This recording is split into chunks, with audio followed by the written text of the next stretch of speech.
Ladies and gentlemen, the long-awaited, highly anticipated conversation with my friend, who's not a talker but a doer, and a member of the 100 Women Who Care, the chapter of St. Louis. Peggy Doherty, that's what I want. Yeah. Peggy Doherty. Peggy what?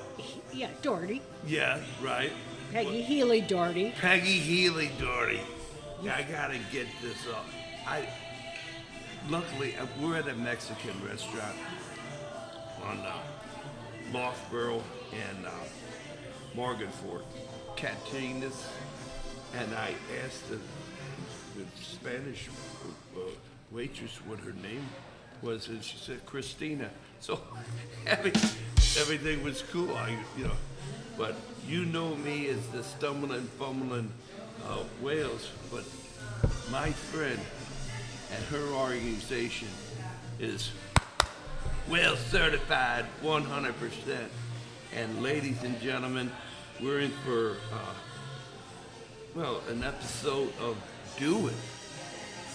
Don't be thinking about it or wishing about it. My friend Peggy and her friends, they're doers. Peggy, the longest goodbye you will ever have is saying hello to me. So, what would you like to add in to what we got going? Just this group, I was referred by a friend, and I worked with at AT&T for many years, and it just kind of piqued my interest. She said this group meets 4 times a year. Our chapter is in St.Charles. There's several. I'm just looking now. There's over 900 active chapters throughout the United States and Canada. And so what we do basically is we meet 4 times a year. Every woman that comes to the meeting you're required to make a $100 donation. There are 3 charities that present. And one is more heartbreaking than the other, and it's really hard because the women then have to vote on which one gets the donation, which is, our last meeting had 65 women, so that was a $6,500 check that went to this organization. And it's heartbreaking because you can't give to all of them. You can if you want to, but you're committed to give $100 to the one that got the most votes. Now, a couple of times we have given checks to the other ones that didn't, but this, and a lot of them are around children, a lot of the charities, and this gentleman that got the most votes last time packs up backpacks and buys books and underwear and socks and all kinds of things for kids that are in foster care.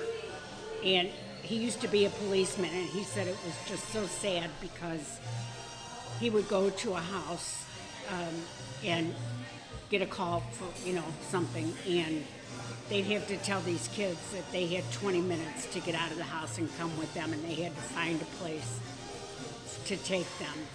And these kids would 99% of the time put all their things in a trash bag. And he said and their feeling is that like they were trash and they were being gotten rid of. And it's just heartbreaking. So he kind of went into how he felt like he got a calling from God to do this. So what they do is they put all of these things together. I don't know what their budget is each year, but he said, I believe it's about $200 to put together the packages. And what they do is they let these kids come in and pick the things they want. It was very interesting because he said, you don't give them the stuff, you tell them, come in and look and see what you want, because he said so many things can trigger bad experiences with them. He said if you want to give them a red suitcase, that might remind them of somebody laying in blood.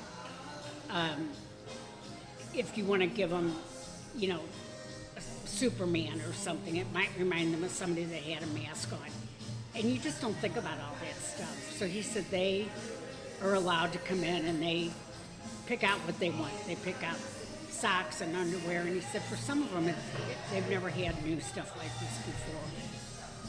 But he said, so again, this trash bag metaphor, I guess, but it really isn't a metaphor because that's what most of them come and go with, or big black trash bags when they're taken out of a home. And it broke everybody's heart. Now, the two other ladies talked about organizations for children that have been deceased. So again, it's really hard to pick the charity that you want to give to. I don't know how, you know, a couple times we've had ties there, so then they got to do a tiebreaker.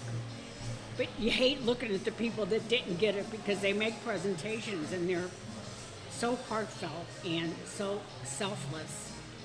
And most of the people that start these groups have been through what the organization that they have formed. A couple of them with kids with SIDS. One of the ladies last week had a child that drowned at 18 months. And so her and her husband started a foundation to give kids, underprivileged kids and anybody that qualifies, swimming lessons. And it's just, there's so many people out there that are doing these things.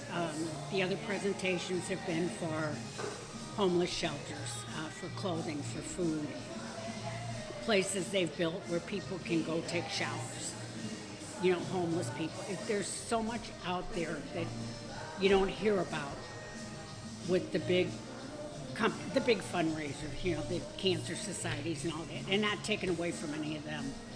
But this is real grassroots.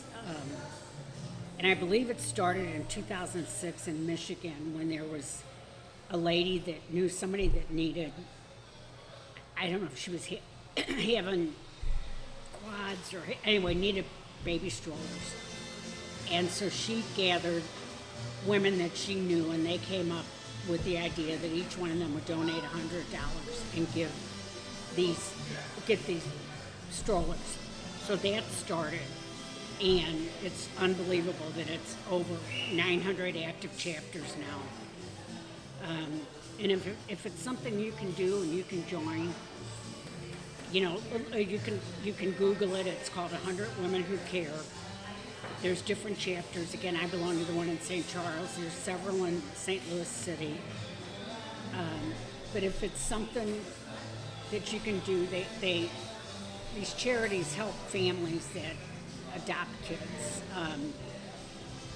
There's just so many different things out there that you just don't even think about.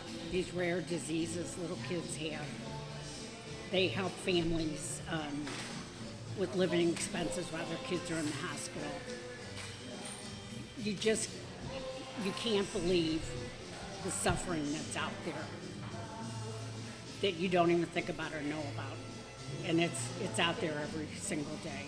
And these organizations, after they present, you know, people can ask questions. The 100 Women group can ask questions, and a lot of them ask what the budget is and where they get their funding. And most of them just have dug in and just done it. They get donations. They get, you know, they've got things worked out. But it's just people that started from nothing, and you know, mostly based on their own experience with things. One family, father ran a produce stand, and every single day he brought produce to food banks. And he's deceased now, but he had 10 kids, and they've started this foundation. They're down around Soulard, and they have kept his tradition going, and they deliver. Now that was one of them. It's good I don't have a checkbook with me when I go to the thing, except for one check, because that was one I did give to extra. they did not win the vote. But it's just heartbreaking. And these kids were just honoring their dad's legacy. You know, he was known all over. He didn't want anybody to go hungry, any child. And again, like Kevin said, doers. These people are just out doing and helping each other. And most of the women in this group are retired. Probably my age. I just turned 70. You don't look a day over 60. Okay, No, I come like on. that. I like that, darling. I told the woman at the desk, she's around 50. Oh, God love you. Yeah. But they're all women about my age. They were all, you know, a lot of them are retired. And they do ask questions to vet kind of where the money's going, because, you know, there's room for scams, obviously. But it's a wonderful organization. And I am kind of semi-retired now.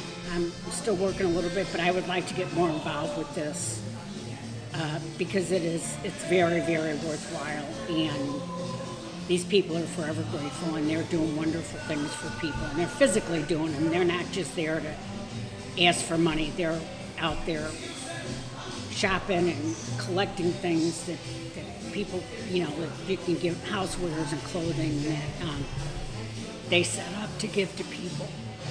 And it's just, you don't realize how blessed you are until, I mean, I realize that every day of my life because, as Kevin knows, I've got a wonderful family. But you don't realize that there's people out there that just are struggling, and not for lack of trying to do better. They just, it's just hard. You know, we came from a blue-collar union family, and it was always what you always tried to do something, Catholic education, and then come around to where you lived in a modest home with all kinds of sisters and brothers, and hey, you got that room, you got that room, and that's it, you know, that's it.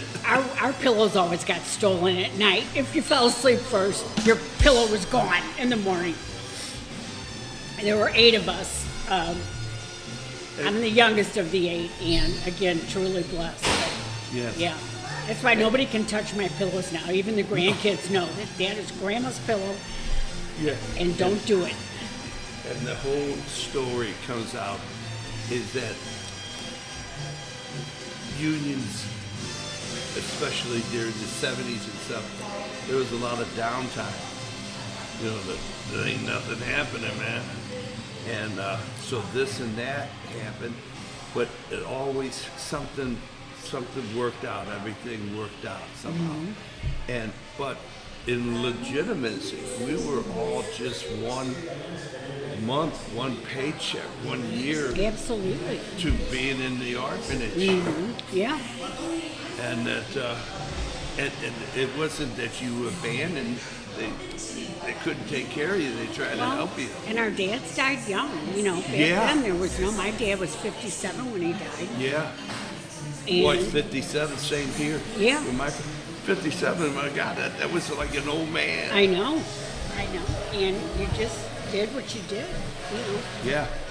So it came to all that's where you came from, and you're of Irish descent, so you have that Irish storytelling, and people can tell you the story, but you got angels around you. Well, I do. I know I do. Yeah, they Peggy, don't listen to that one. I've got angels everywhere, believe me. Yeah. And so that's the beauty of it is that the people who are doing, they understand I can't do it by myself, man. So let's try to work together and just all for the sake of I don't know nothing from nothing, but $100, bitch, is that a pedicure or hairdo and a nails? Oh, absolutely. That's $100 right there, huh? Yeah. And so 3 times a year, 4 times. I want to walk away. Yeah, yeah, My, yeah, 4 times a year. my arithmetic is Yeah, I know, good. it's okay, it's okay. And my Peggy here is my insurance lady. And I can't express enough.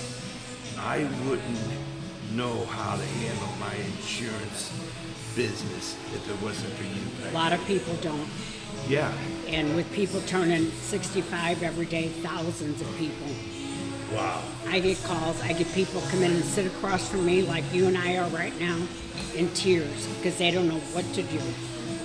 And they get phone calls and all kinds of things from agents that are not kind of on the up and up always, that try to sell them something they don't need, can't use. And that again is where you help people, you know, and it's just some people just don't know what to do about things. Yeah. And you gotta guide And they them. don't know anybody who knows somebody that knows. Yeah, yeah, and you gotta guide them. And if they don't, if they get the wrong thing or their doctor's not in network, they play hell trying to get Oh, to something that's right for them. oh. You know, the whole story goes is that there's a sucker born every minute, but 2 to catch them. Yeah, yeah, And I've lived my entire life to where I'm always at the mercy of strangers and friends. Those Yeah. angels that you yeah, talk about. yeah. I mean, my God, I was trying to think of this before we came here. If it wasn't for this or that, I don't know where in the hell I would be. You know, it's right our whole lives, you know. And so the whole shoot and shebang is that you can prepare, but sometimes you have to reach up with a hand so somebody can get hold of you Yeah. and pull you out. Yeah. And those are what I mean, I know that you only have the 70, and hopefully this podcast, somebody will tell somebody about something, and you get a 30. Yeah, I wish they would because it's unbelievable. And again, if you're interested, look up 100 Women Who Care. I'd love to bring somebody to the St. Charles chapter, but definitely if you're St. Louis or Jefferson, everywhere, they're all over the place. Do you all have a building or? We meet out in St. Charles, just past the high school, Francis Howell High School. They rent that building. Oh my. So I don't know where the other chapters, I don't know what they Yeah. do. But you're definitely in the phone book. Anybody can Google. Yeah, Blah, yeah, blah, you blah, can blah. Google it. If you have an organization that needs help, you can definitely reach out to me to get in front of this group. That's something else that, and the people that come before the group are all nominated by the women in the group. So if anybody, my email is Peggy DOH. So it's PEGGY DOH @att.net. I would love to hear from somebody that needs help from a group like this as well, because we can nominate you. You would do a little write-up and then come and make your presentation. Again, you might not get voted, but I believe the rule is you can come back after 2 or 3 months if you didn't get selected. So you are able to come back. I know there's a time limit. Again, Peggy, DOH @att.net. If anybody needs help with anything, please let me know. So have you ever been at a location where all the chapters are meeting? I have not. I just joined this a year ago, but Okay. but there is, looks like there's a convention and you know me, my wheels are spinning. It's All right. like, yeah. Yeah. So as I retire, if I ever fully retire, which I doubt, I would definitely be interested in meeting with all of them and seeing kind of what they all do and how, this is very informal, you know, the one. Yeah. But I would love to see kind of how they operate. I don't believe any of the money goes to the chapters at all. I can't verify that, but because I know when we sit there, we give them a check that night. Nice. And they get the whole collection, and we don't pay membership dues. We don't pay anything to join this group other than committing to the $100 4 times a year. Nice. And so that building you go to, because you're community based. They probably don't pay rent. Right, yeah. And everybody else does it because they know how to do it. Mm-hmm. You know. Yeah. Oh man, I tell you, you talk about goosebumps. Yeah. First goosebumps is you're so attractive.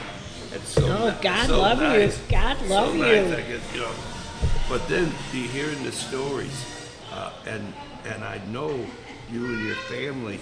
I mean, there's some caring going on. That's Yeah, for sure. definitely. Yeah. Yes. And that's 365, even leap Yeah. year. You know. Yeah. I wouldn't give it up for $1 million. Yeah. One of the charities we gave to just broke my heart. And this was near and dear to you too. It would be. It's an organization called Guardian Angels, I believe. They bury, and you can't even think that this would be, they bury infants that are stillborn, that are not claimed by the parents, babies that are killed by parents, babies that nobody claims for a while, and they bury them in Calvary Cemetery. Calvary's got a whole section. Beautiful.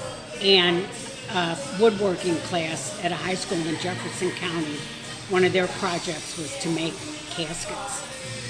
And oh my God, that didn't tear your heart up. But they have to wait a certain time to make sure these babies aren't claimed, but they buy them little dresses. Sure. And they, Yeah. Right. and yeah. they bury them, and they put little benches out. I have not visited that area because I don't go into Walden Park anymore. Yeah. But and I don't know if I could. I don't know. I would like to see it because they have benches with so many names engraved on them. Yeah. And this was what they were asking for money for, was because they were needing another bench because they ran out of room.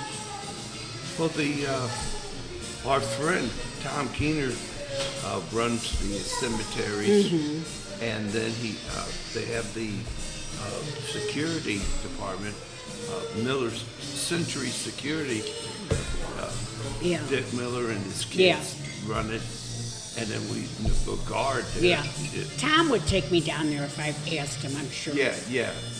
But a lot of stuff goes on in Calvary Cemetery for charity. Yeah. My mom's buried down there. Your dad, yeah. Yeah. But that one was Way one over. was heartbreaking. But- Because they just tossed these babies in these coffins. They had one of the coffins there. And nobody claims them. No. You know, if kids die because their mother was addicted to drugs, the mother doesn't want to come back and get the bodies. All kinds of stuff. Yeah. I mean, it's beyond where it is so truthful and so heartfelt. You can't make it up. Of No. course. You would be like an Edgar Allan Poe. Yeah. Crazy, you know, Yeah. to think of like that. Yeah. But the reality is very real, and it is. Yeah. I can't think of the other. A lot of them that we've given to. I know one of them was the shelters. These women went to Salvation Army shelters, and they built a whole facility for these men to come and take showers. Wow. And they have food there, and they have clothing. Yeah. And they can come every day and take a shower. Something so simple. Buy them shaving things and buy them things that they can do. And again, you don't realize No. what's going on there, So there you have it, ladies and gentlemen. It's what can you do? Well, if you want to go this route, you can do it this way, or find something that brings you joy and some that you feel like you can make a difference. And the story goes is that it's a reality of you. And these types of organizations, they're all out there. Seek and you shall find, that guarantee. And that it's about you. What do you think, wow, $400 for the money. And then, but you got months to store up for it. Yeah. And but the thing is that you're so powerful. It's not about that.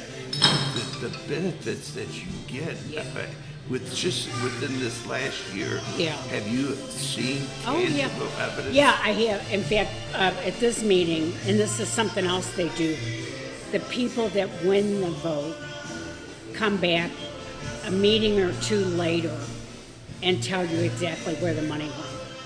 So, and this lady had it broken down by just the nitty gritty, money they gave to people, what, different houses they went to. One woman has 2 autistic kids. She's a nurse. I don't think there is a husband around. They said her house was just chaotic, obviously. And they went and they redid everything in the house. They redid cabinets, and she just called them in tears because she said, now I can function, Things are put away and there's dressers now to put, just things you just take for granted. Yeah. And that was one of the trash things. Bag. Yeah, trash bags, black trash bags. And one of the ones we gave to was the Wellston food bank that these little nuns run. And, with everything going on, they weren't getting things from people either. And these little nuns, they're little old Irish nuns, they said. And they run this food pantry. And people come in with little kids and, there's only so much they can take, but they tried. So it's just everything we kind of take for granted. So anyway, when you're in the working life and you're going and you say, hey, there's still something that you can pay forward. Yes. And so forth and so forth. Then when you get to the retirement age, you got something, then you're like, hey man, this is me. I've been waiting for this. Yeah, it's what you've got to do, and shame on people that can and don't, or won't, I guess is a better word. Yeah. Well, I'm not judging, obviously, but yeah, right. There's a need out there, and when you see these big houses going up for $600,000 and $700,000 that people are buying out there, and you think people can afford all this, but there's so much going on that you don't know the need that people have. Lastly, in closing, a friend of mine's sister won a Pulitzer about how to survive with $1 on $1 a day, $1 a day. That is a possibility, and in other countries, you're not doing so bad. Yeah. But $1 a day. Yeah. And just all those little tricks of putting $1 in a jar. Yeah. And then that ba boom ba bang. Yeah. So all these things, if you want to do it, you're able to do it. Right. And you're a doer, or you just talking the wall. Yeah. I am very social. I need to be out and be around people. I really am. If I sit home if I wasn't working or wasn't doing some of this, I'd be sitting home in pajamas half the day and sleeping half the day. So I've got to get up and move. But again, I'm very social. My husband says I could talk to a wall if it would talk back. and wait for an answer. Yeah, that's right. Yeah. But, and people love to tell me their stories. And that has been that way since I could talk. My mother said I read obituaries when I could first learn how to read. Wow, that's the way to read, man. Yeah. I learned by comic strips. Yeah. And if you're Irish, you know the obituaries. It's what you read every day. Yeah. The first thing you read. Yeah. But I've always been that kind of people person, and people will tell me their whole life story. My sister and I were on the Staten Island ferry one time in New York, and that's not a very long ride.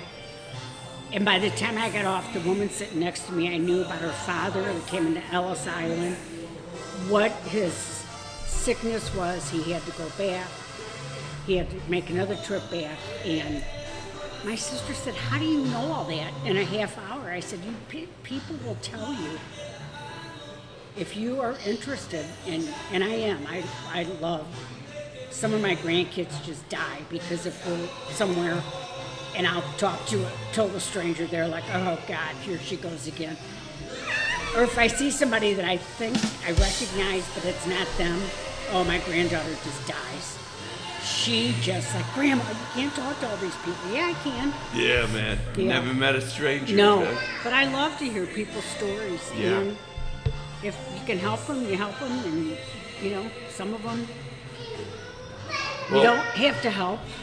Don't be a stranger, sister. We can talk insurance or the 100 women who care chapter and another, but always available. I know that. I know. My God, since day one. Yeah. We probably met when we were about 10. You think? Yeah. Or, Oh no, No. You were a high schooler. Oh my God, she's incredible. oh God, somebody told me you look like a China doll. Then I said, yeah. Now I look like a Cabbage Patch doll. Nice, man. A lot of people they gotta get Googled with a Cabbage Patch. I know this. I know. Okay, so what is a But- custom here at Whale Certified, Peggy, is to say, hey, Peggy, whatever you want to say to who you ever want to say it Ooh. to, for as long as you want to say it for. Oh, I just want to say if you can help. There's a big need out there. Don't get me into politics because the need is much greater now, I think, for a lot of people. And if you're blessed, please share if you can. And if you need help with something, again, contact me, and I can definitely get you in front of this group. Because it's all about helping people. I have been blessed my whole life. I've been blessed with jobs and wonderful bosses, like the one I have now. That would be another whole podcast. He's another person that is almost one of the generous souls I know, and that's my peer group. That's the people I like to be around. And it's just, there's a lot you can do for people, and if you can, get out there and do it. Well, ladies and gentlemen, I can vouch for it because I grew up around the little sisters of Healy, Yeah. the Irish, you know. Our mothers were friends. Our mothers bound together. Yeah, man, yeah. And nothing's stronger than a little bitty Irish mother, believe me. Yeah. You can't get anything by them. Oh, man, oh, man. And they Well, were both widowed very young, you know. Yeah. My mom was 55, Oh, my. widowed with 8 kids. How much your mom had, what, 9? Yeah, Yeah. I'm the last of 9. I'm the last of 8. We had one that passed away, so there was 10 Yeah, born, you know. yeah. Well, there we have it, ladies and gentlemen. The Mexican food here. Wonderful. Okay, I did. Tell them it's the old hilltop because Yeah, that's- they're the old hilltop down on the south side. Okay, ladies and gentlemen, this has been Wales Certified, and you too can become Wales Certified if you try.